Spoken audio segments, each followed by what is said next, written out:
Welcome to Financial and Estate Planning for the ALS community. Before we begin our webinar today, I want you to know that you are muted and not on camera, so please relax and enjoy your presentation, which will last for about an hour. You will notice in the chat box at the right of your screen to enter your questions that we will ask during the presentation. Lastly, this program is being recorded and it will be available to view on our website in the next week. So let's get started. I'm Lauren Webb, the Director of Support Services and Education at the Les Turner ALS Foundation. Thank you for joining our ALS Learning Series with Terry Savage and Kerry R. Peck. Before I formally introduce you to the speakers, I'd like to tell you a little bit about our sponsors and the foundation. The ALS Learning Series is made possible in part because of a generous donation from the Gilbert and Jacqueline Fern Foundation and our industry partners, Cytokinetics and Mitsubishi Tanabe Pharma. Les Turner is leaders in the comprehensive personalized ALS care and research. We realize that people living with ALS may feel overwhelmed and unsure of what questions to ask next and what to do. Our support service team is comprised of knowledgeable and compassionate nurses and social workers with many years of experience in guiding people and their families affected by ALS. We offer a variety of services, including care visits by our ALS support service coordinators, need-based grants, and connecting people with the community resources. At the Willis and Sullia ALS Clinic at Les Turner Center at Northwestern Medicine, we offer access to enrollment in clinical trials and multidisciplinary team to provide comprehensive support. We also have decision support tools and guides and webinars that are created to provide clear and relevant information to help people living with ALS make informed decisions, improve their health outcomes, and reduce caregiver stress through the ALS journey.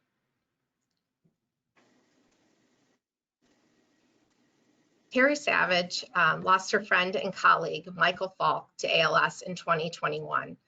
Terry organized this webinar in honor of Michael.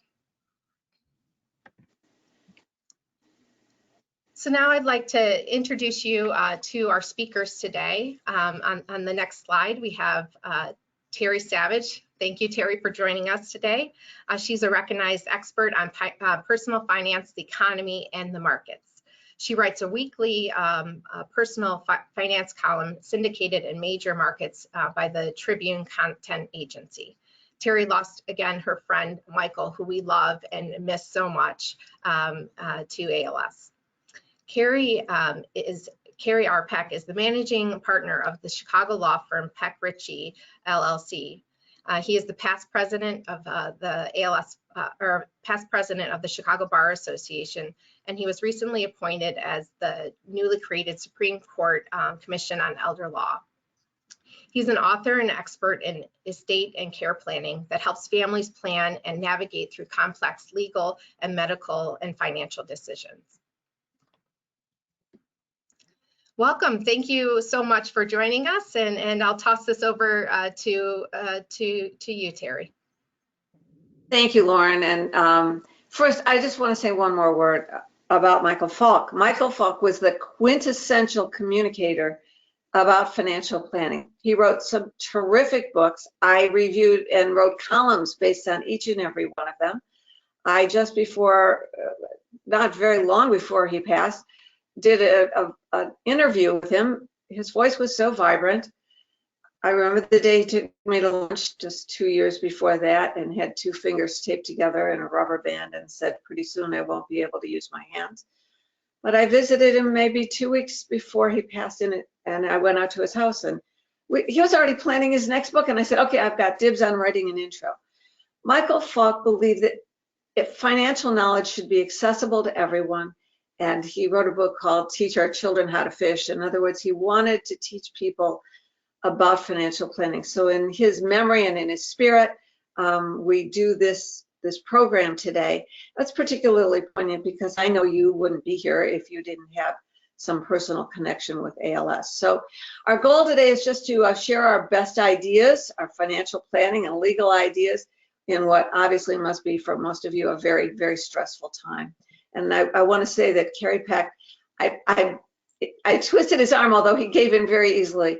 I couldn't think of anyone better not just forget a lawyer who writes estate plans. That's not it at all. He is the acknowledged expert in elder issues that are legal, and also some of those issues, of course, translate, even though ALS is certainly not confined to those who are elderly, but all the kinds of benefits and decisions that you have to make. So, Kerry, I'm going to turn it over to you now. Terry, it's great to be here. Thank you for inviting me. Thank you for your kind words. Good afternoon, ladies and gentlemen. Today, Terry and I are going to, tear down the curtain. In The Wizard of Oz, you tear down the curtain and you look behind the curtain and you want to know what's going on. And today you're going to hear the honest truth, the savage truth about legal planning and about money, and about legal documents. Regrettably, when everybody gets a diagnosis for ALS, the first thing they do is focus on their medical issues, appropriately. But please don't forget to focus on the legal issues that are equally as important as the medical issues. And today we're going to talk about those issues with you. All right, well, the first step is getting organized. I mean, that's the first step to everything, I always believe. So I'm going to post a few questions for you that'll get you started thinking about what's going on in your life. For example, do you know where all your financial documents are right now? Do you know who has the power to make decisions? I'm not talking about just medical decisions, I'm talking about financial decisions if it comes to that. Here's the one, well, you're aware of this. Have you updated your estate plan? You're going to hear just in a moment about what's a will, what's a revocable living trust, and why this is the moment that you need to be doing exactly that. But here's another one. If you're nodding, because I know it's a very sophisticated audience, the question is, have you created a revocable living trust, a way for you to manage your assets? But did you remember to retitle your house, your investment accounts, not your retirement account, but other important assets in the name of the revocable living trust? Otherwise, of course, it does absolutely no good. No tax consequences to doing that. We'll talk about that. Have you created a living will and healthcare power of attorney? We'll talk about the differences of those later on. And by the way, this is not just for the person who's living with ALS. This is for every family member. You never know what's happening next. Did you check your life insurance and your IRA beneficiaries? And later I want to make a special point of talking about long-term care insurance. It is too late once you've been diagnosed, of course, but this family is going to spend an awful lot of its resources paying for cost of care for the person who has ALS. And so this would be a good time for the other spouse, if that's the case, to purchase a long-term care insurance policy to make sure that whatever comes along, they have the appropriate care as well. I'm going to give you a heads up on this. Let's go to this next slide. On my website, terrysavage.com, in the top right-hand corner, there are 4 little boxes, and one of them says Personal Financial Organizer. So if you go to terrysavage.com and click on that Personal Financial Organizer form, this is what pops up. And now you can fill this out online. You can just type things in and then print it out, or you can print out as many blank copies as you want and give them to all your family members just to be organized. And it will help you think about what's the information you need to get together, not only your bank accounts and the account numbers, but your username and password, your credit cards, where is your estate plan, things like who's your broker, who's your accountant. Just if you're alone and nobody can ask you these questions, it's important to have this form filled out and left with someone in a place where someone you trust could find it. And other things like divorce records sometimes are very important. Military separation papers are very important. Sadly, the location of the cemetery deed is also listed on this form. So again, go to terrysavage.com, type it out. I don't see it. You can then print it out or just print it out in blank. But that will give you a head start in getting organized. And I'm going to turn it over to Kerry. We talked about what we would say, and I think we both agree, the first step is you've got to get good advisors. And I'm handing it over to the very first advisor you need, an attorney who specializes in estate planning and other legal issues that might apply in this particular case, such as around Medicaid. Kerry, want to take it from there? Sure. So I first want to one of the points Terry made on an early slide here was, where are your legal documents? And I think it's critical that everybody understand, and we're going to talk more about power of attorney documents. We generally, states have two types of powers of attorney, one for health care and one for management of your assets. Don't put those documents in a safety deposit box. The banks are closed on the weekend, okay? You can put a revocable living trust, you can put a will in your safety deposit box. The other ones you need. So who are you going to talk to about all of these decisions and the complexities that one is faced as soon as they're diagnosed with ALS? Well, I think the quarterback for your team is going to be a lawyer. And you're going to have to find a lawyer that understands the issues that you are facing with a progressive disease, okay? ALS is comparable to Alzheimer's disease. It's a progressive disease. And the legal issues and the tax issues and potentially Medicaid issues are very, very important for somebody to understand, because the progressive nature of this disease, ALS, ultimately is going to lead the person who has ALS to become cognitively impaired. They are going to be demented. And what do we want to do?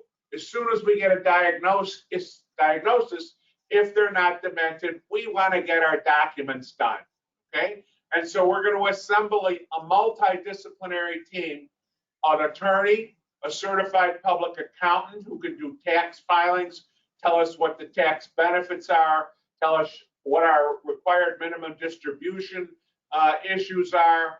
We want a financial advisor. We want to be able to invest our money. We should have invested our money long before our diagnosis of ALS, but if we haven't, we want to get a financial advisor on our team. We want to turn to the ALS Foundation, who internally has resources for Social Security and disability, Medicare. We potentially want to take a look at health insurance for dependents. As Terry indicated, it's not likely you're going to get certainly long-term care insurance once a diagnosis is issued, but other types of healthcare insurance. Will you qualify for Medicare, Medicaid? Don't forget, Medicaid is a government policy, so to speak, in which an individual in general goes into a long-term care facility at the government's expense. But it is based exclusively on need, on how much you have in the way of assets, okay? Likewise, ALS Foundation has a veteran benefits advisor, and veterans get ALS more than anybody else, so that's an important component to your multidisciplinary team. You need a team of experts. In addition to your doctors, we're now on the non-medical team that needs to surround you and your family to get through this ALS diagnosis. Let me chip in 2 cents while we stay on this slide. I didn't think of putting it on this slide, Kerry, but you know, I wanted to talk about the financial advisor for a moment. Many people have a broker, but not a certified financial planner who's a fiduciary. A fiduciary is someone who promised to put your interest first, someone who only charges a fee and is not trying to sell you something. That's a very complicated decision to make at any time to get a financial advisor you can trust.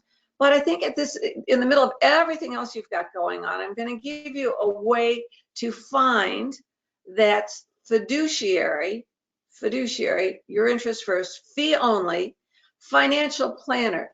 This is someone who works with your attorney and your CPA and your estate planning attorney to make sure that all the bases are covered in terms of income, in terms of withdrawals. Probably will know more about setting up a withdrawal plan for income and so forth. There's a website, and you'll see it by the way, if you go to terrysavage.com, right up there with those 4 boxes, the one that says personal financial organizer, right next to it is find a trusted financial advisor. Click on that, and you'll get an explanation of a place called Wealth Ramp. wealthramp.com, all one word. And it is a matching engine created by a really terrific woman who has carefully vetted all those financial planners to make sure there are no ripoff artists, and will match you with 2 or 3, and you then have a phone conversation or a meeting.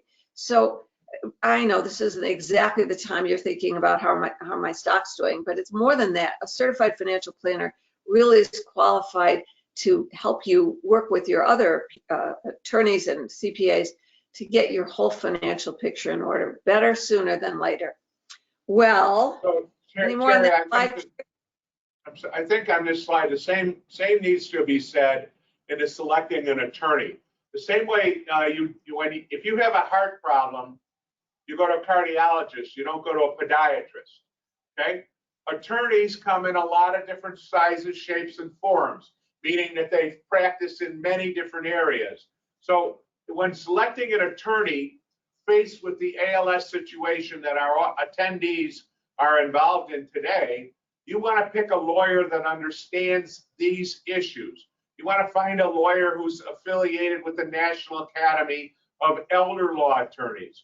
You want to find a lawyer who has written articles, books, given speeches on the areas that relate to your problems.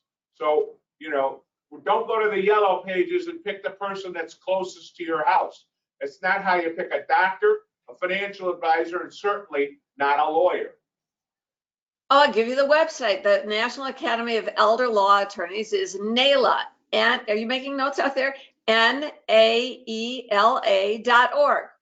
And that is attorneys who specialize. I know you're thinking, well, this isn't an elder issue, but in a way, it's so comparable. Kerry's written the definitive books on Alzheimer's. Don't let Alzheimer's steal your life, and the whole guide to Alzheimer's. And in some ways, this is kind of similar. So NAELA.org. Kerry, you would not, I mean, I deal with a different audience than this one, in my podcasts and stuff like that. And I can't tell you how many people will pop up with questions like, well, can't I get a program and do this online and do this myself? I saw a will making program. Oh my gosh, I always want to say, look, you make a mistake. By the time they figure it out, you won't be around. You won't be able to fix it.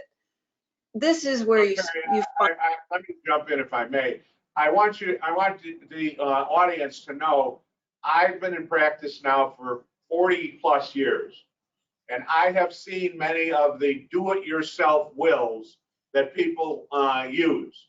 And as Terry said, you won't know because you're dead. But it's important for the audience to understand I have never seen a do-it-yourself will work for what it was designed to do. They are almost always rejected by the court and the probate system. So do it yourself. All you're really doing is you're creating problems for your family when you're gone. All right, I think we've made that point, but boy, that's important. So now I'm going to turn it over to you to do what you do best, to talk about estate planning. And I here's where I don't know where you want to start, but I want to give just a 2-sentence definition to tee this up. The first topic is a will or a revocable living trust. Everybody's with the reading of the will, the reading of the will. A will goes into effect when you die.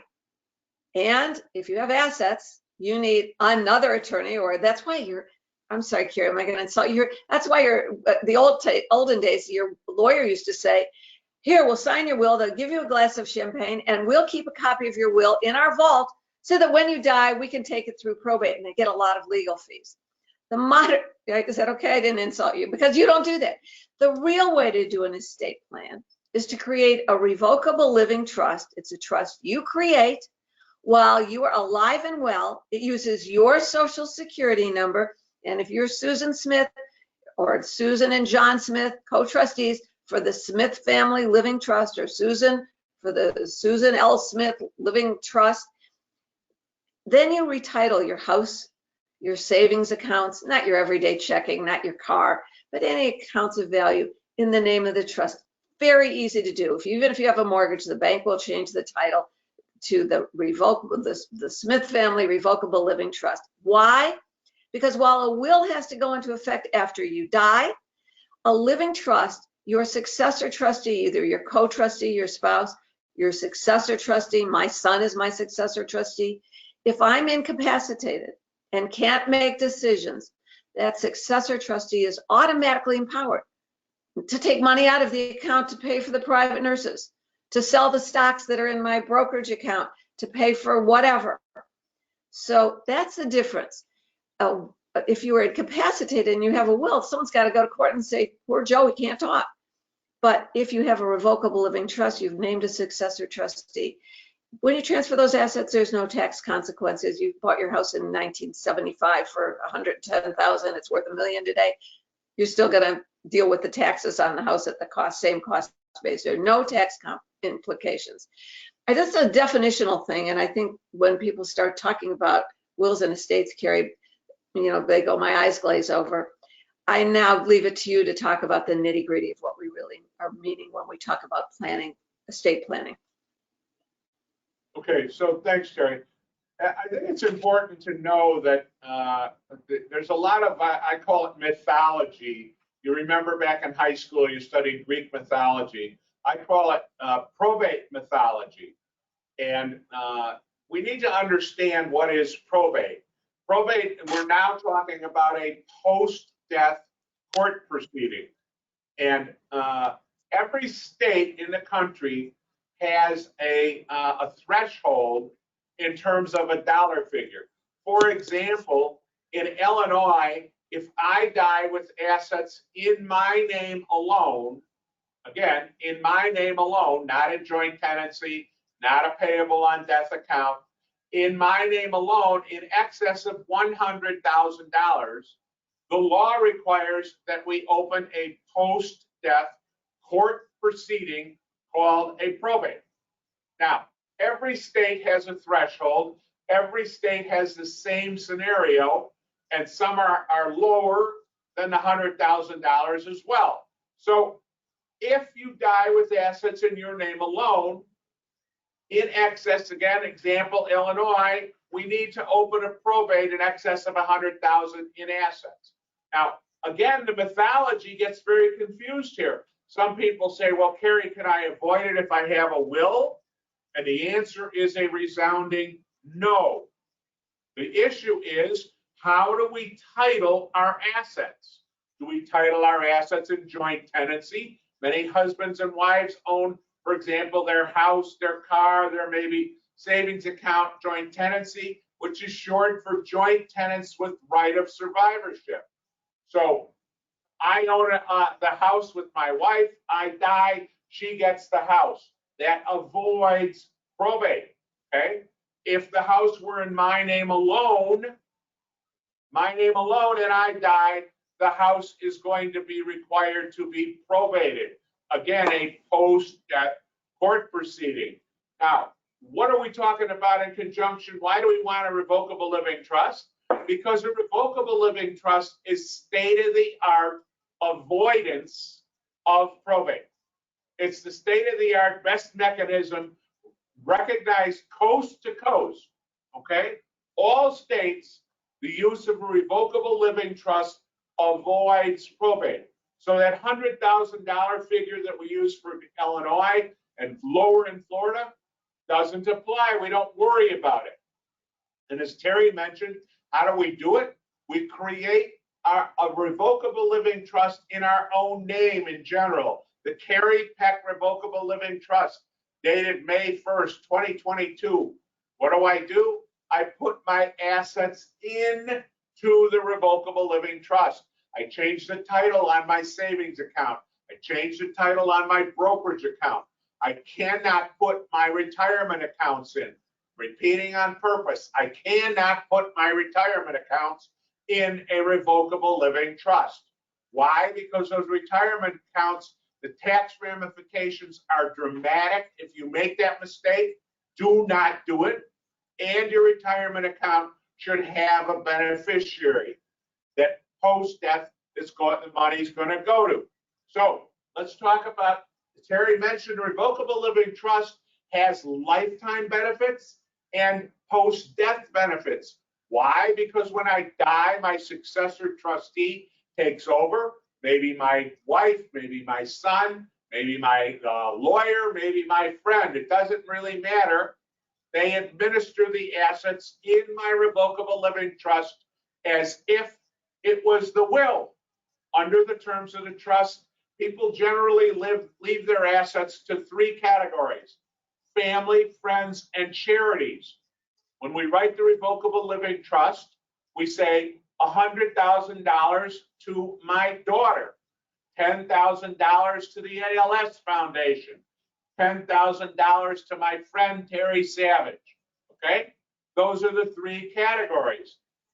That has both, again, if I'm disabled during my life, my successor takes over. After I die, my successor takes over the administration of my assets in my living trust.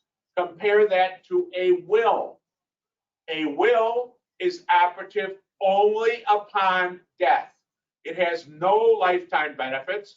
It, in essence, comes to life when you take your last breath. Now, in general, in order for it to even come to life, it needs to be admitted to probate in the circuit court in which you die a resident of. Here in Chicago and Cook County, the entire 18th floor of the Daly Center is probate judges. They hear post-death probate and they hear lifetime probate, which is a guardianship case. So wills are important for purposes of including a will in a estate plan that has a revocable living trust. Why? Because any assets not funded into the trust pour over under what we literally call a pour over will into the trust. Now, it's important you understand the ramifications of an estate plan include these other lifetime benefit documents. Typically, they're called durable powers of attorney. A durable power of attorney comes in two flavors, okay? The chocolate flavor. Terry? Yes, Terry. Let me stop you because we're going to talk about those powers in a minute. But you have more to say, I know. I think we need to really be clear about the fact about this retitling of assets. I mentioned it briefly. You create this trust, but if you don't call the bank and say, and your attorney will give you the first 2 pages and the signature page to present to the bank or the mortgage lender and say, it's no longer John and Mary Smith joint tenants. Because look what happens. Suppose, you're joint tenants, but your spouse is incapacitated by a stroke. You've got a whole legal problem if you had to sell the house then because he or she couldn't possibly sign the document. So that's why you want to put the house and other assets that are of value that have titles to them, like bank accounts, in this trust. And it's so easy to do. People think this is going to be a heavy lift. Kerry, you want to just talk a little bit about that? Yeah, I think, I wrote an article that was entitled, "Trusts Are No Longer for the Kennedys and the Rockefellers." And I think that continues to be the mindset of people generally. Revocable living trust is the best thing you can do for your estate planning, along with the documents we'll talk about in conjunction with the next slide. But as Terry said, you create a revocable living trust, the Terry Savage Revocable Living Trust, dated May 1st, 2022. She named her son as her successor trustee. If she has a stroke, she gets hit by a bus, her son takes over. He managed the assets that are in the trust. And all we really do to get our assets in the trust, the hardest one is we issue a new deed transferring the house into the trust.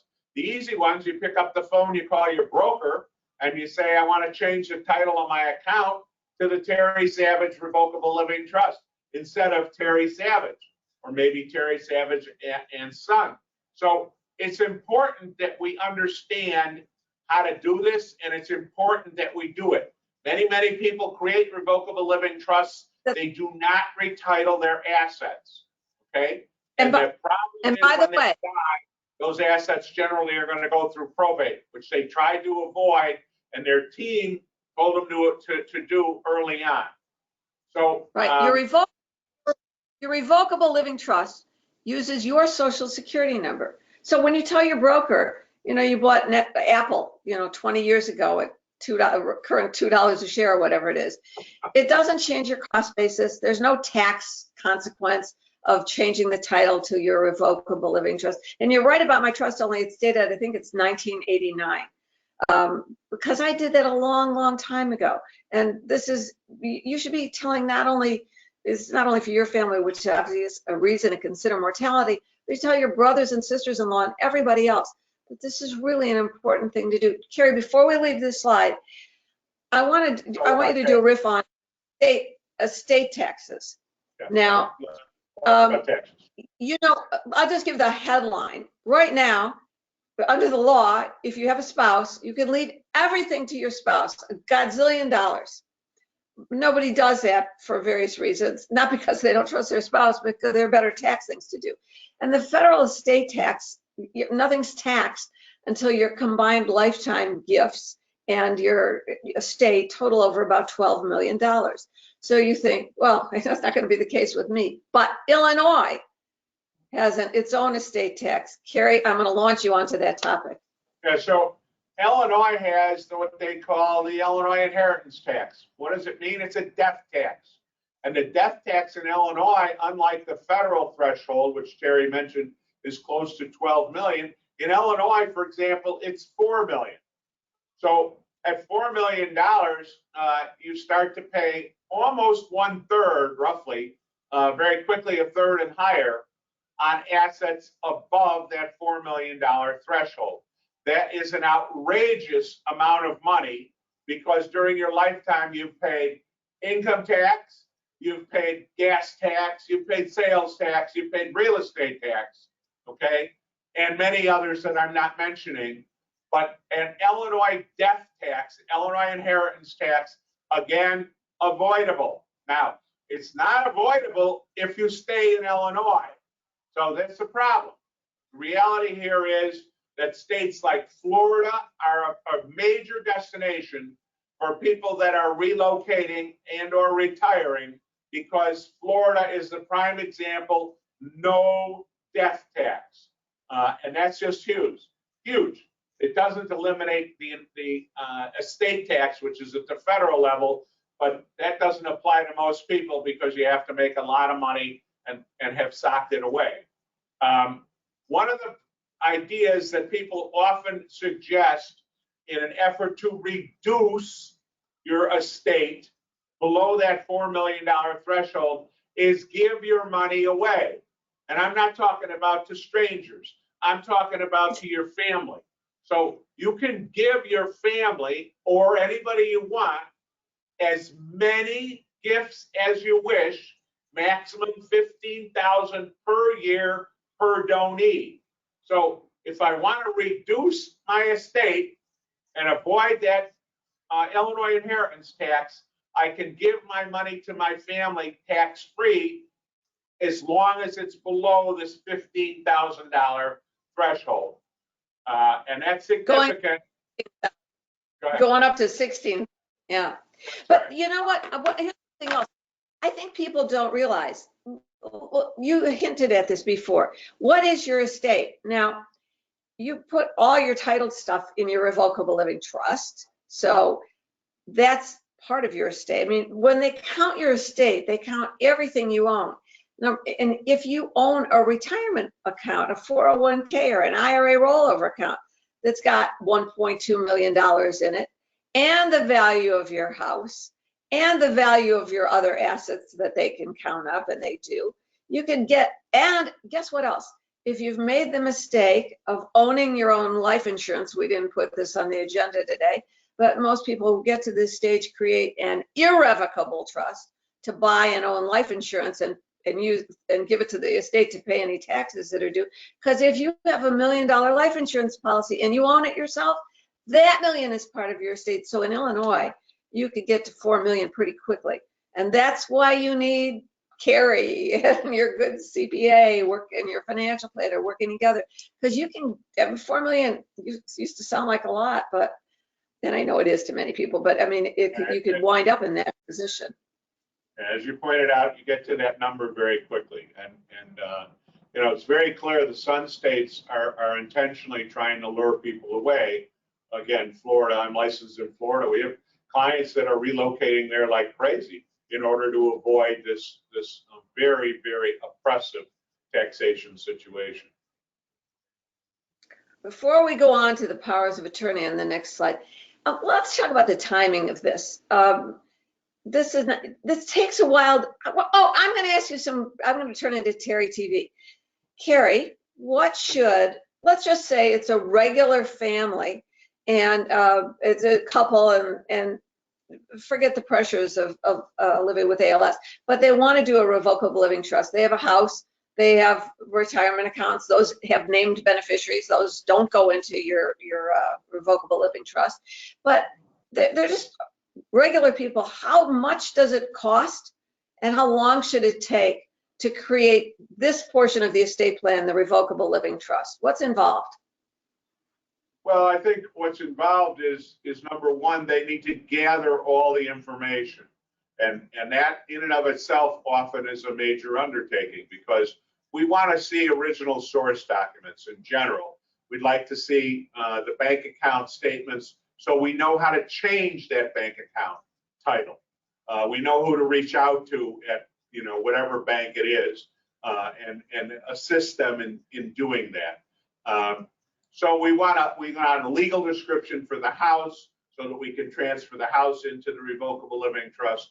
We want original source documents on other assets, contact information relative to the broker and so forth. And of course, we want what's their disposition? What's their plan? Who are they going to leave the money to? Most people obviously leave the money to their children. Some people today, of course, you live long enough, maybe you're lucky you get grandchildren and you want to leave money to your grandchildren as well. So what's your plan?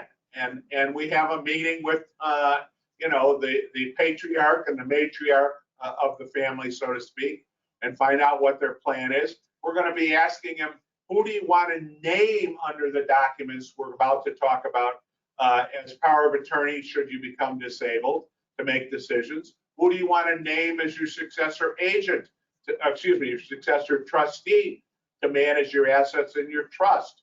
Things of that nature. So the process, takes not less than 60 days. Roughly the cost is ballpark husband and wife for the documents that are going to be a will, a revocable living trust, a power of attorney for healthcare, and a power of attorney for property, which is management of assets. Ballpark in the 5,000 plus range, depending on what complexities are yet to come and need to be discussed. Some families have a special needs child, and we need to create what's known as a special needs trust, so that child may be able to receive benefits. We talked earlier very briefly with ALS, many people would want to qualify for Medicaid program. We need to do sophisticated Medicaid planning. Those fees are different as well. So it depends what's going on. In my law firm, I'm very proud to tell you it's all transparent. The fees are going to be put in writing. You're going to know what it costs, and there's going to be no surprises of any kind. So that's who we are. I'm glad that's why I really, really, really wanted you to be here. Okay, let's move. One quick thing. You mentioned a will in that list. There is, as you mentioned, a pour over will. It says basically everything I didn't title in the name I took, like what? My car, my everyday checking account. You're not going to go cash a check and sign as trustee. Pretty much. You may have a checking account for your living trust, but you may have a daily checking account. Your clothes and stuff like that.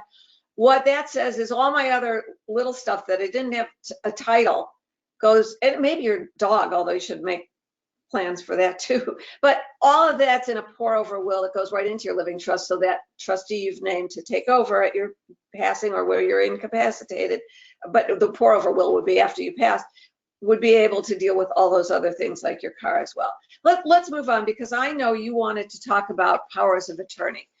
I think this is really important. Can we put up the next slide? And then after this, we're going to open it up for questions. I just want to tell you a little bit about what these things are and let Kerry go into in depth. The there are 3 items here, and you need to know the differences and why each one is important.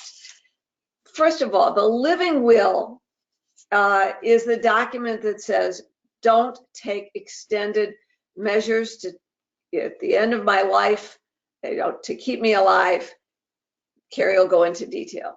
The healthcare power of attorney is the person who runs around the hospital and says, I know she can't make decisions for herself, and she has given me this power of attorney, and I don't think that you should put her through the agony of that test because look, this is what's going on. Healthcare power of attorney lets someone make decisions. Property powers of attorney are something different, which Kerry will talk about. Now, who should you name to each of these powers? While Kerry's talking about the specifics, I want you to think about this.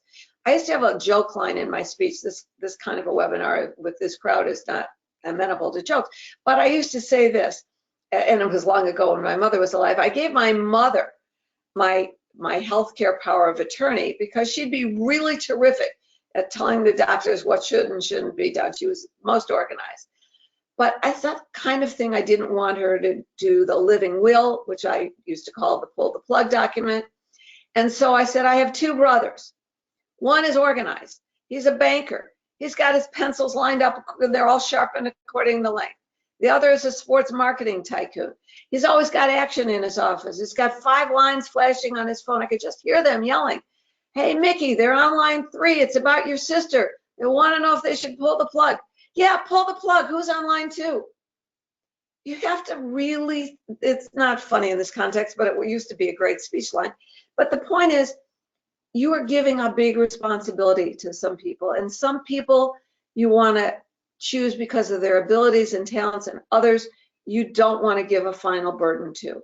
Most important, you have to, as after Kerry describes this, you have to know who should have a copy. It was the first thing Kerry said, you don't lock these up in your vault.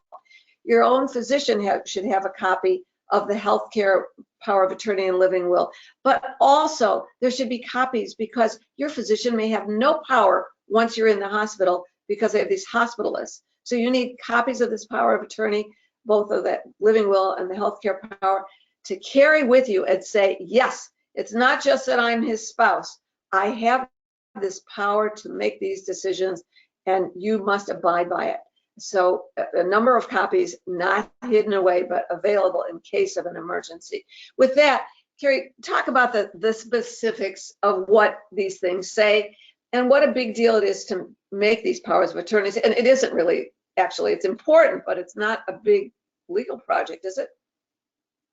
Well, it's not a big legal project other than getting people to do it.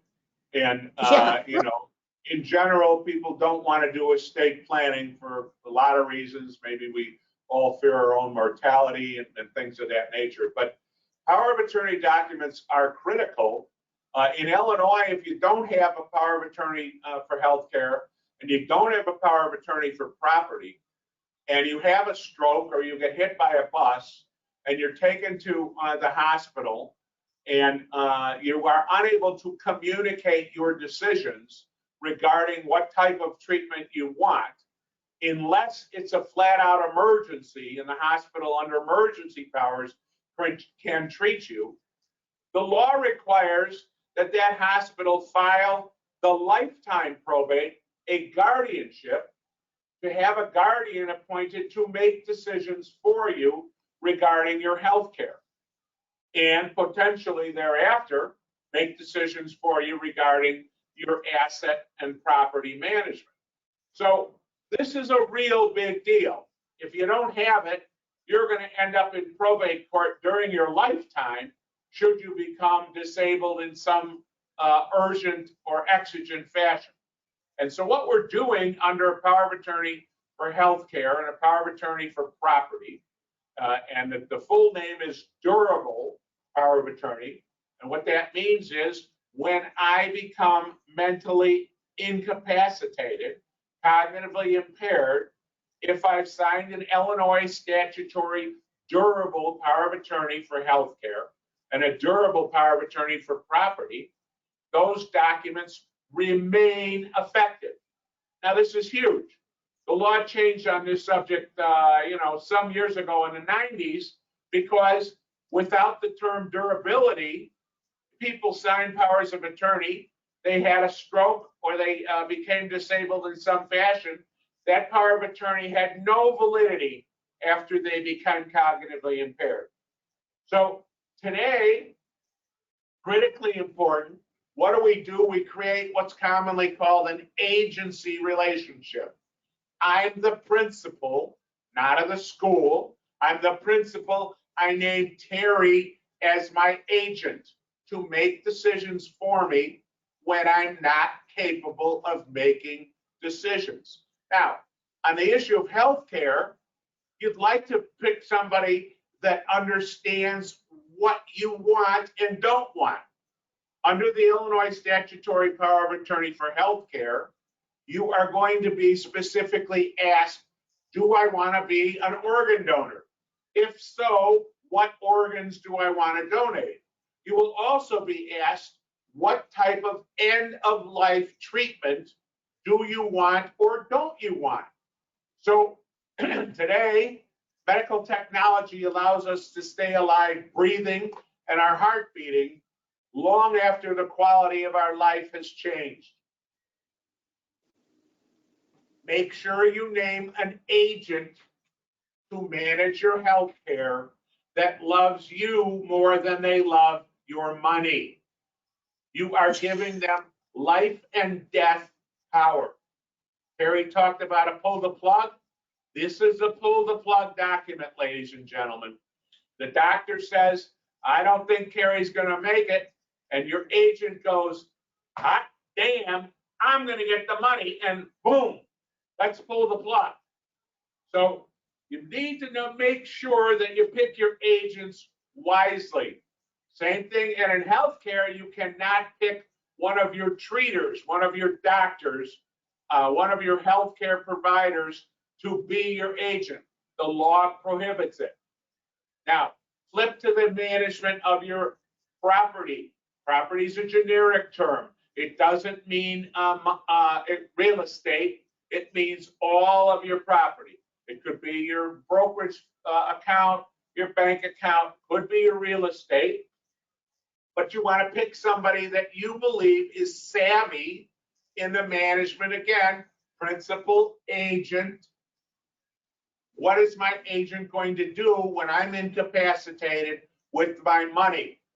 Are they going to steal my money, or are they going to use my money to pay for my health care, to put in-home health care into my house, to modify my house so that I can live in my own home if my circumstances allow me to do that? Modifications, typically would include, lifts up the stairs, modifications to the bathroom to help people get in and out of the shower, get in and out of the tub. Is my agent going to use that money wisely for me to take care of my needs? So, we need to blend this healthcare power and this property power, and we want to make sure that we pick somebody who understands what we want.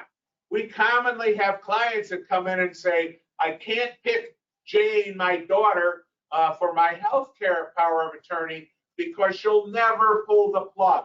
And I don't want to live on machinery forever and ever and let them use all my money to keep me alive on that machinery. So that's important. Living wills today, the document is a little bit less popular than it was. It requires a doctor to certify that you have a terminal condition. Candidly, doctors aren't much interested in certifying that you have a terminal condition. Here in Illinois, we also have the POLST document, P-O-L-S-T, which is a physician's order, and you discussed with your doctor at what point the doctor will be making a recommendation regarding the end of life support, regarding your end of life treatment. So it's really important. Terry mentioned these documents are critical. They need to get to your physician.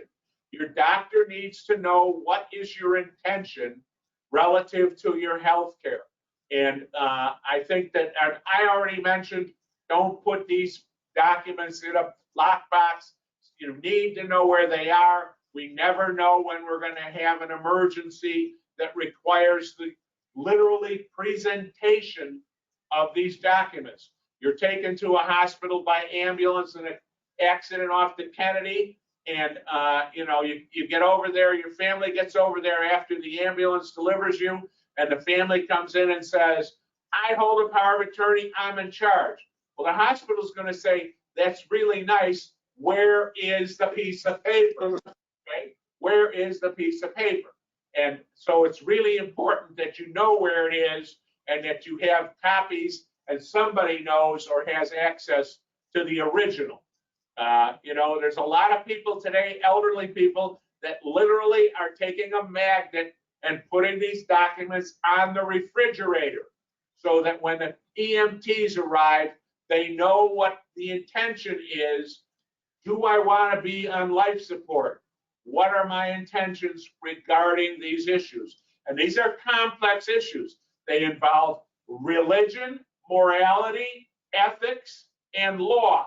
So think about it and get yourself an advisor that understands these issues and the complexities of these issues. I've litigated these cases in the courtroom many, many, many times, these end-of-life decision cases, and they are ugly. To the best of your ability, you want to stay out of the courtroom. You want to make these decisions with your doctors and your family, and let your lawyers draft the documents to express what your wishes are. Very important, critical documents. Here in Illinois, if you don't have one of these documents, we have what's called the Healthcare Surrogate Act, and the Healthcare Surrogate Act will allow your closest blood relative to make a decision for you without these documents. But don't rely on that. Get the planning done while you are competent to do that planning. Let's reveal the last bullet point on this slide, Madeline, because there is one more here, I believe. This is dedicated to you, Kerry, and to all of you out there. It's never easy to have these discussions. It's never easy to bring up the topic, especially when you're faced with the kind of situation that many of you are. But the sooner the better. Do not procrastinate. You do have to gather the documents. It could take a couple of months. You want to get these documents signed while nobody could challenge the capacity of the individual. And in this case, while the individual couldn't do the signing. Hey, Kerry, and this is terrible. I just thought of this, and we're going to turn this open to questions.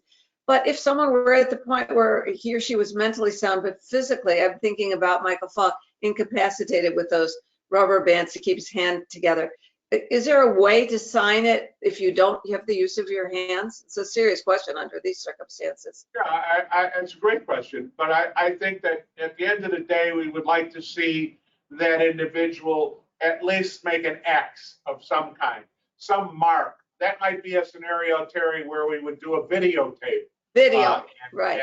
And assess that individual's mental capacity by asking basic orientation questions. Where are you? What's your birth date? What's your name? Who's your family? Et cetera, for a videotape. But the individual is in some fashion is going to be asked to make some type of mark on the document expressing their desire that document be their estate plan. All right, let's do this. Let's take your questions. I see Lauren's popped up on the screen. I know you got some by text in advance. And what is the rule? How do you do that? You pop on the chat box and send your questions? So please enter. I already have some questions that people have been entering live. I have some questions. So I just wanted to make a comment. Thank you so much. This has been really helpful. And, one of the important things about ALS is, there only a small portion of people have cognitive challenges associated, and an even smaller portion where they have dementia. So there were some comments, some folks who were not aware of some possibilities of cognitive. So I just wanted to make that as a general rule for folks who are listening. There is can be sometimes limited cognitive involvement, about 30 to 50% of the time, but generally speaking, that generally does not impact some of the things that we were just talking about. And that's the cruelty of this, because in general, most people are not cognitively impacted. They're physically and impacted. But the point is, I know Kerry talks about that because he's the specialty in Alzheimer's and related things that are progressive things. But it's hard to figure out which is more cruel and how that could exist in a loving universe. But the point being, though, that these things get more difficult, not easier, as time passes. Give us some good questions. All right. I'm going to let's dive in. This is an actual employment question. It's I'm newly diagnosed. What protections do I have to stay on the job? And can I enroll in long-term care insurance and enhanced disability coverage? Do group policies require medical underwriting? I think that's the important question. Let me just start out with this, because I do want to come to long-term care insurance. Maybe we can leave it for a little bit. First of all, if you are already in a group, by definition, under the laws that govern health insurance, you will be covered for this condition. But you cannot apply once you've been diagnosed. That's part of your medical records. Pre-existing conditions, as it happens, Kerry, you'll correct me if I'm wrong, under Obamacare, the Health Care Act, Affordable Care Act, pre-existing conditions are not supposed to be a reason for not granting you coverage. But you may not get employment if it becomes. There are many companies are self-insured. I'm just not. Kerry, do you know if once you've been diagnosed, you could get new coverage? I'm not aware of it, but it would strike me pretty unlikely. Yeah, exactly. I don't have the expertise on that. I know pre-existing conditions cannot be a basis to exclude you from coverage. On the other hand, they are going to check your medical records. So under healthcare, I just don't know about that.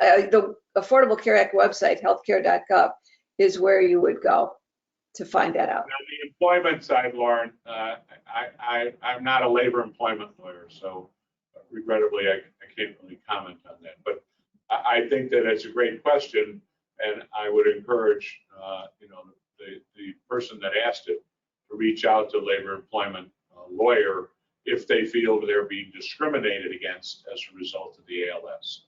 Obviously, as the disease progresses, the question the employer is going to pose is, can you perform your job? And certainly early on in the disease, there's no reason whatsoever you shouldn't be able to perform your job. It depends. We're talking about a construction worker or somebody that works in an office. We can easily see, the difference there. But I would suggest you consult a labor employment lawyer that does plaintiffs work, not defense work, plaintiffs work, meaning they represent workers against companies. Okay, and come back to long-term care. I prepared a slide. I think you've got it. But let's do some other ones first. What advice would you give if an original will has been lost? Make a new one. Yeah, the question back to you, Lauren, and the person that asked is, does the individual still have the ability, mental ability, to do a new will? And Terry's absolutely right. If they do, you should do a new one. In Illinois, a lost will is presumed to be revoked. Okay, and this is a good point here to talk about this. If you don't have any planning of any kind, and your assets are not in joint tenancy and there's not payable and death accounts, the state of Illinois has created a will for you. Every state has created a will for the people that live in that state that don't have planning. And the best example is if Terry and I are married and we have 3 children, and the assets are in my name, okay, she would never allow that. But if the assets were in my name, okay, and I die, Terry gets half of my assets. But my children, our children, get half of the assets as well. regardless of their age and regardless of their need. So if they were minor children, 3 years, 5 years, and 7 years old, they then inherit half of my assets, and we have to go into court and open a minors guardianship. So that they assign a guardian. Right. That's so this is a critical issue. This is why you must do estate planning. The government has created a plan for you if you don't plan for yourself.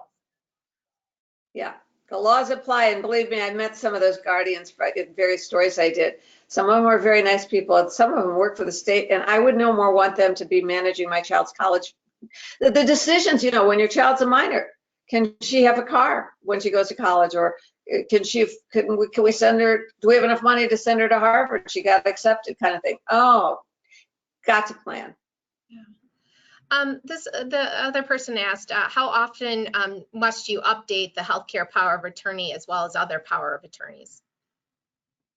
I think that these are documents that are amendable, revocable, changeable, as long as you're mentally capable. And as life changes, as your relationships change, you're going to want to review all of these documents. For example, the person you named as agent to make your healthcare decisions has moved to California. Well, you really want somebody locally to be appointed to make your healthcare decisions. Or somebody passes away, or your friendship, if it's a friend, ends. You had a falling out. So as life changes, you should change your documents and reevaluate the circumstances and the people you've named in fiduciary roles, which are critical roles to manage your healthcare and your businesses or your assets and your property. Another person asked this question about what is the difference between a revocable living trust and a special needs trust, which is the best to use, and do either shelter assets and income from Medicaid? Go ahead. A really complex question. A revocable living trust is typically used. It does not meet the needs of a special needs trust. Let's talk about it. Special needs trust is very specialized. It's designed to allow a disabled person, often a recipient of Social Security disability, or a special needs child or adult, to have money in a special needs trust, irrevocable special needs trust, shelter their money, and supplement their public benefits. So you can have a special needs trust and receive Medicaid, but there are very, very, very complicated, stringent requirements for the creation of that special needs trust and the segregation of those assets from anything else. In order to qualify for Medicaid, for example, the average person needs to spend down to $2,000. And when you apply for Medicaid, the state of Illinois is going to look back at your assets and your asset transfers for 5 years. So a lot of people say, well, don't worry, Kerry, I'm going to give the money to my kids. Well, guess what? You're not going to qualify for Medicaid. But there are Medicaid planning devices that allow you to appropriately shelter your money and qualify for Medicaid. I'm going to give you a resource. If somebody has a situation, first of all, you want to do a comprehensive plan if you're in the situation that brings us all here together today. But if you know someone who also, aside from regular estate planning, and that's done, has a child in this situation, it's particularly where they might be getting older and you want them to continue to qualify for whatever benefits. I've got a website for you and a wonderful woman. It's called Protected Tomorrows, plural, protectedtomorrows.com. This is a gal I have interviewed many times over the years, Marianne Ellert, who had a sister who had, I think, it was cerebral palsy. She has created a national, I won't say it's nonprofit, but her whole goal is to create protective trusts and give advice to people who have someone who will need this kind of setting aside of assets that doesn't interfere with their ability to get government benefits. There was another part of this question that you asked. What was that?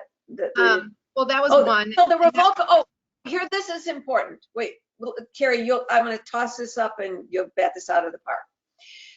Part of this is there are two issues that people get in their minds when they think about the revocable living trust. Forget the protected tomorrows, which is designed to have assets set aside for an incapacitated or unable person, a differently abled person, in order to not be able to be disqualified from Medicaid. But there are two other things people ask. The first thing they say is, will this revocable living trust shield me from creditors? Kerry's just going to go, no, no, no. That's not what a revocable living trust is. Irrevocable trust. Get money out of your estate forever. It may be a way to shield your money from creditors. And the other thing is, maybe this is a moment, Kerry, where you talk about Medicaid. Look, I'm going to do a bit on long-term care after we finish this. Medicaid covers, in terms of nursing help or custodial help. Medicaid is a whole big program, but in terms of health care and nursing care, custodial care is what they call it, only typically mostly covers you in a facility that is funded by the state. They do have some home health care. Let's rewind this. Medicare only covers skilled nursing for a limited number of days. After you've been in a hospital, you literally have to be transferred to a nursing home, whatever they're calling it now, and need care that is infusions or injections or something like that. So limited care and only skilled nursing care covered under Medicare. Medicaid, if you have no assets, practically $2,000, and very low income, will cover you for custodial care, but they mostly don't send people into your home, which brings up the topic, two topics. I'll let Kerry do his riff and then I'll do long-term care insurance. The topic of, Kerry, do just a couple of minutes on spending down to qualify for Medicaid, because I know this is going to be expensive. Could you do a little riff on that? Yeah, sure. So Medicaid is a government program that pays generally for long-term care placement, only in large measure if you have almost no assets of any kind. And so it's critically important that you understand Medicaid is, in order to qualify for Medicaid, it's based exclusively on what's commonly referred to in the program as need, N-E-E-D. And you really need to have almost nothing. The average person can have $2,000. If you're married, you can have approximately $110,000, maybe the house. And so the assets of both a husband and wife are looked at in conjunction with qualifying either one of them for Medicaid. And again, as I mentioned a few moments ago, Illinois has what's called a 5-year look-back period. Yes. You will have to produce your bank statements and all of your financial records for the last 5 years and swear under oath what you did with your money. So I mentioned a question or two back, some people say, well, we'll give our money to the family. Well, that's going to disqualify you for qualifying for Medicaid. And, Medicare is a fairly limited program. Terry talked about it. You need to stay in the hospital generally 3 nights, and you get a maximum of 100 days in a facility, a maximum of 100 days. So it's a perfect lead-in, Terry, to long-term care. Okay, I want to do this. We have another slide. Look, once you are diagnosed with, and it could be a heart condition, it would be difficult to get long-term care insurance, but certainly with ALS, it would be impossible to get long-term care insurance. What is long-term care insurance? Long-term care insurance pays, first of all, you must purchase it when you're healthy, and it will pay for custodial care in the place of your choice. Even if you could qualify for Medicaid, take a look around. That is not where you want your loved one to be. It will provide you. Now, the reason I'm bringing it up here, because you're saying, well, my loved one can't qualify for long-term care insurance. Why?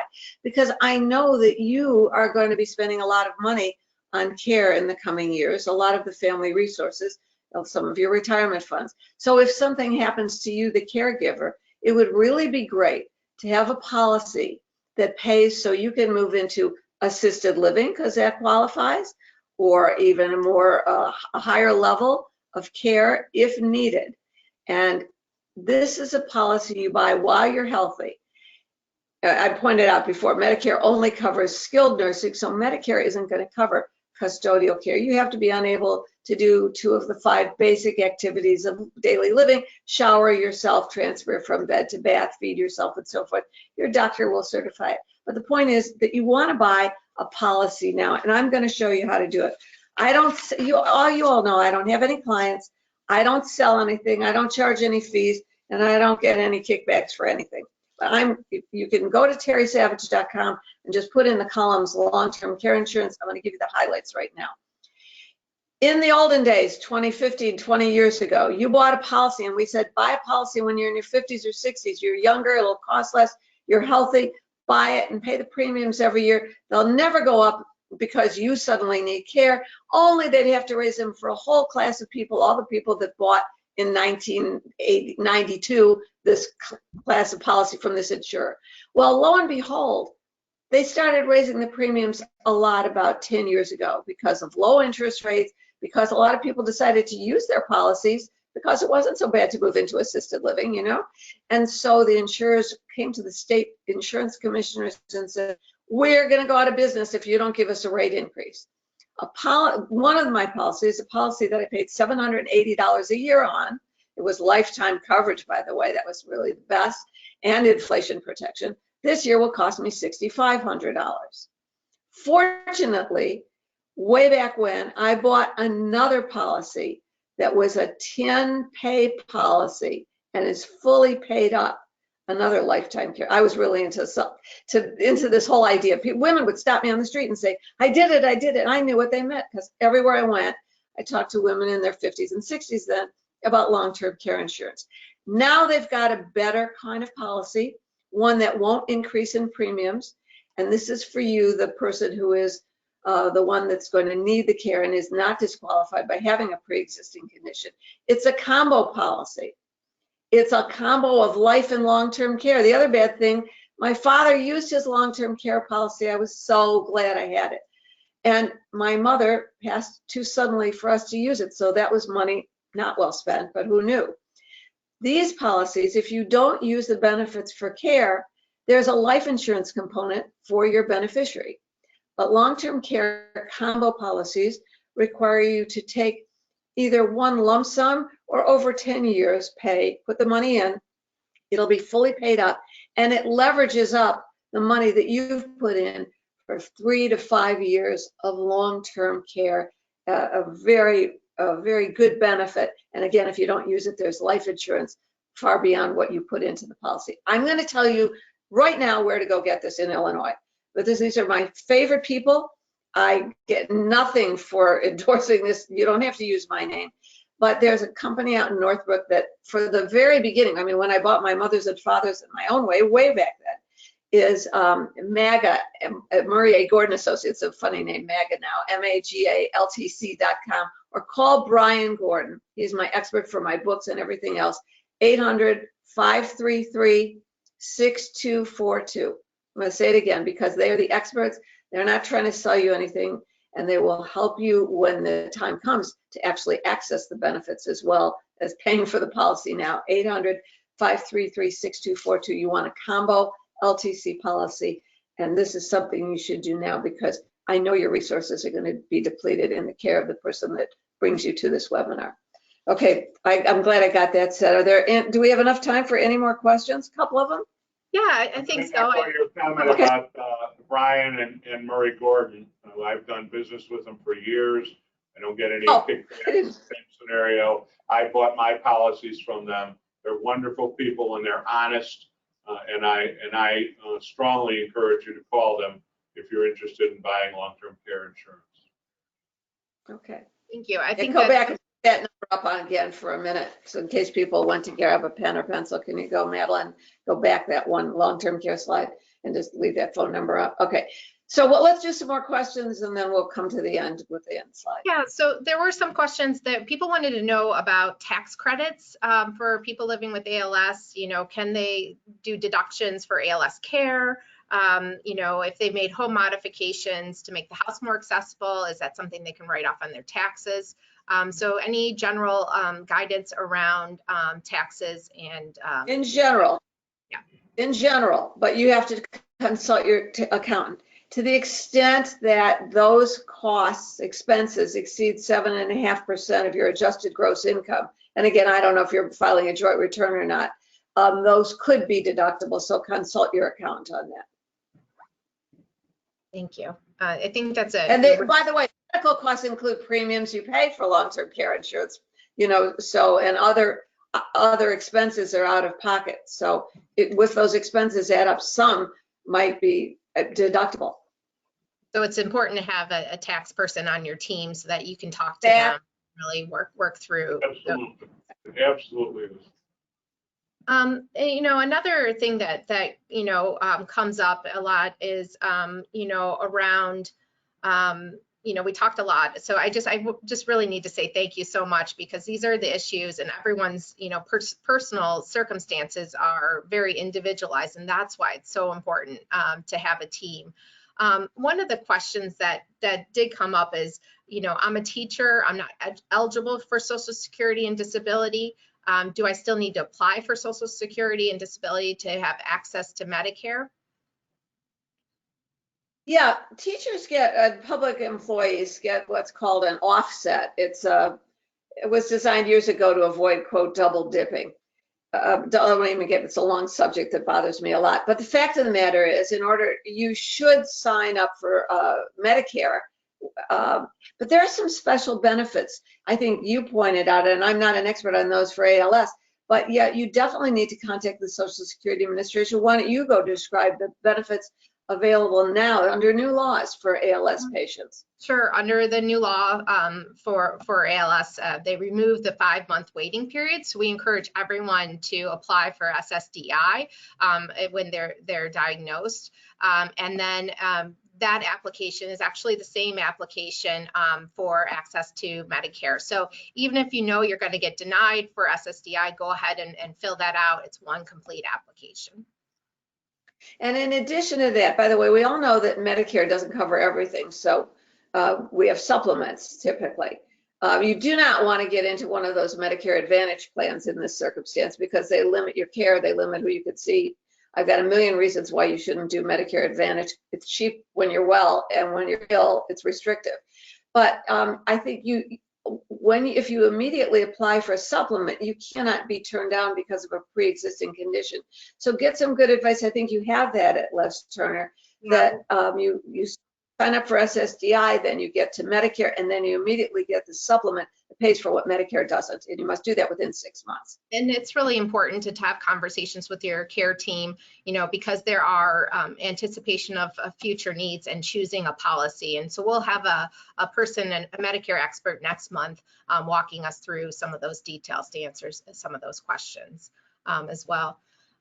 You know, the other thing, let's see, that folks wanted to know a little bit more about is, sorry, there's like, people are hungry for this information. It's unbelievable. We can stick around a little bit. We're here. Yeah, so I think you addressed the issue around spend down for Medicaid, because that was a big question entirely.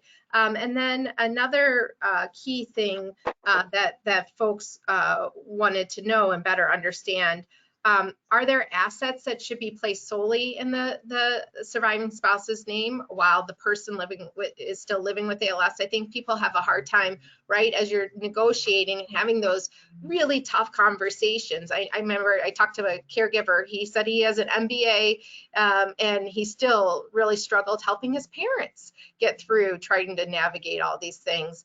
So what advice would you give in that situation for couples?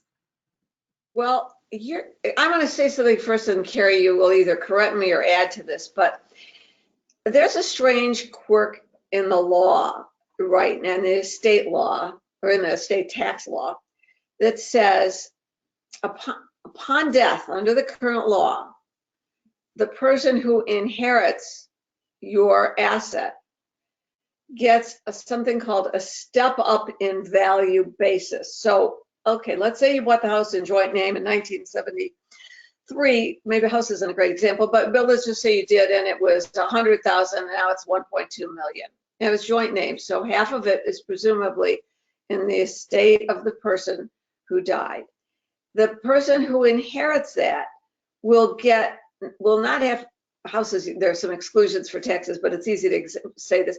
But the value of it becomes the value of that half of the house of $600,000 on the date of death. So when the survivor sells the house, she only, presuming he was the one that died, she will only have to deal with $600,000 of gains, of which a portion is forgiven anyway on your tax return.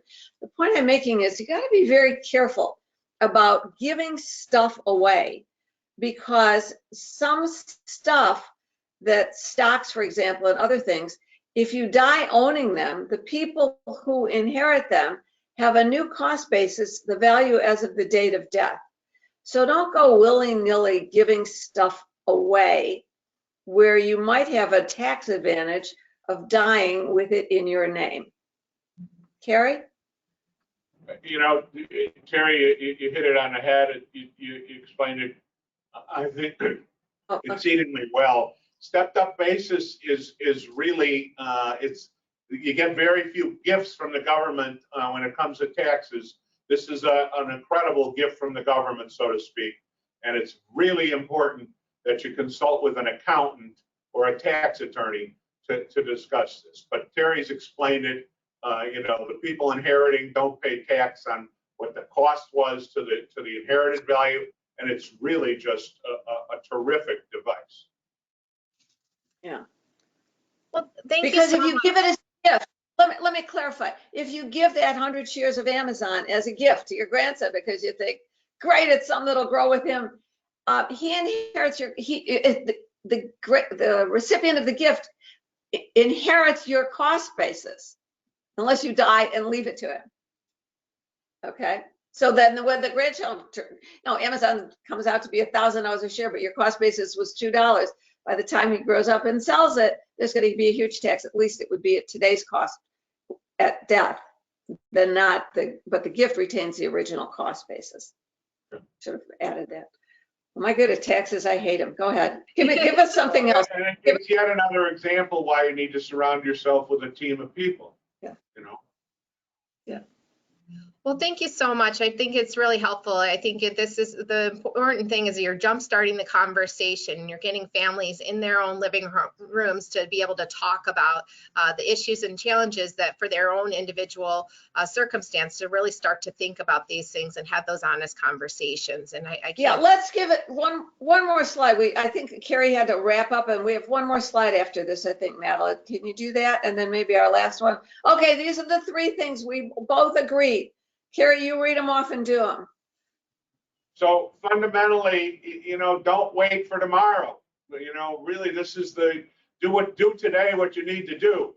And the reality here is, as the last bullet point says, you're going to focus on the medical side initially, and that's understandable. But when you get your feet under you on this rocky boat, the ride you're on, you need to focus on the legal. And you need to honestly assess, you know, where you're going to be, what the costs are going to be, what the disease is likely to do to the individual that has ALS, And again, I sound like a broken record, we both do. Assemble a team of people that you can rely on 24/7, because this is going to be a rocky road immediately and into the foreseeable future. And the spirit of Michael Falk, just because that's the way this should wrap up, that he was the quintessential financial planner. I know it didn't make it any easier for his family in one sense to lose him to this, but the one thing we all knew was that it was as organized, and that aspect of it was as smooth as it could possibly be. It's something you owe to your family, both the person who's living with ALS and both the other family members, is to have this honest discussion. And it sometimes really helps either to fill out that organizer form as the start of the conversation, or to just go find Kerry Peck or someone like Kerry Peck. There are very few people like Kerry Peck, and start the process. Just pick up the phone and make the call. Like everything else now, your life's going to be rolling along, and these things are just going to happen. So the more you can guide them, the better off you'll be. Thank you for giving us this opportunity. Well, thank you so much. And here's the additional information in which ways to reach you and learn more about. So I definitely would encourage everyone to take a look at these wonderful resources. Thank you so much for joining us today, and I really appreciate everyone's input. We'll have a questionnaire at the end that I would love for you to fill out. The other thing that we have coming up on June 23rd at 12 o'clock, we're going to have Kathy Holtz, who is going to be talking about Medicare. She works for the Center for Medicare Advocacy. And then planning way ahead for the future, I just wanted to mention we have our research symposium. So we're focused on living today and hope for tomorrow, and really working together as a community to better understand ALS. And so I want to thank you, Terry and Kerry, for joining us. And again, please fill out the questionnaire at the end of the session. Thanks again. Thank you for having me. Bye-bye. Thank you.